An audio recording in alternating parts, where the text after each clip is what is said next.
కీర్తనలు 40 కీర్తన మొదటి వచనం. యెహోవా కొరకు నేను సహనముతో కనిపెట్టుకొని ఆయన నాకు చెవియొగ్గి నా మొరను ఆలకించును. హల్లెలూయా. సో ఇక్కడ మీరు నోట్ డౌన్ చేసుకోండి, నాకేం చెప్పకండి. ఎంతమంది మీ ప్రార్థనను దేవుడు విన్నాడు? Your prayers. మీ ప్రార్థనకు దేవుడు చెవి యుగాడు. రాసుకోండి మీ ప్రేయర్స్. మళ్ళీ కేర్ఫుల్ వినండి. మీ ప్రార్థనలు. దావీదు మహారాజు ఎవరి కోసం ప్రేయర్ చేసినాడు? దావీదు మహారాజు ఎవరి కోసం ప్రేయర్ చేసినాడు? జ్ఞాపకం చేసుకోండి. దావీదు మహారాజు ఎవరి కోసమో ప్రార్థించాడు. దావీదు మహారాజు ఏం చెప్పాడు? దేవుణ్ణి వినమంటున్నాడు. కీర్తనలు చూస్తే ఇట్స్ అబౌట్ హిమ్. ఎవరి కోసం అండి? About him. Today how is your prayers? మీ ప్రేయర్స్ మీకోసం ఉందా? First thing, are you crying for your self? మీకోసం మీరు ఏడుస్తున్నారా? మీ ప్రార్థన విని దేవుడు వినమని అడుగుతున్నారా? You take it note. తర్వాత ఇక్కడ చూసినట్లయితే బైబిల్లో చూస్తే అనేకులు కూడా ప్రారంభం నుంచి ముగింపు వరకు they pray for them self. వాళ్ళ కోసము ప్రార్థించారు. గొప్ప కార్యాలు జరిగినాయి. మోషే కష్టపడ్డాడు ఎవరి కోసం? ఇజ్రాయెల్ కోసం.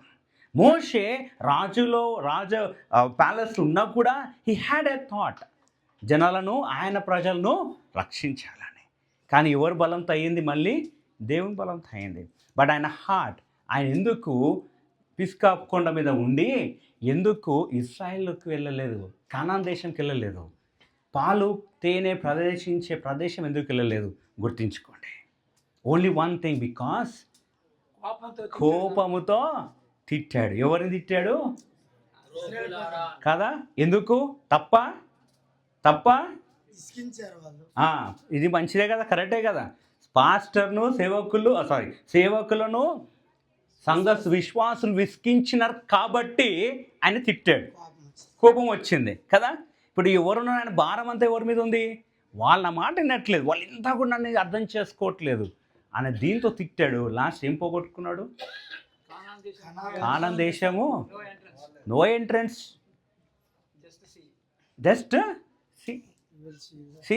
చూడండి, చాలా జాగ్రత్తగా గమనించుకోవాలి. అందరు ప్రార్థన విన్నారు, అందరు గొప్ప కార్యం చేయరు, కానీ మోషేని మాత్రము అక్కడనే పెట్టాడు. We don't know what happen.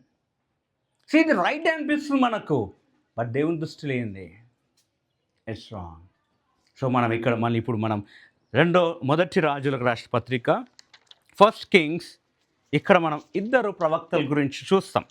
ఎవరు ప్రవక్తలను చెప్పగలరా? ఎలీషా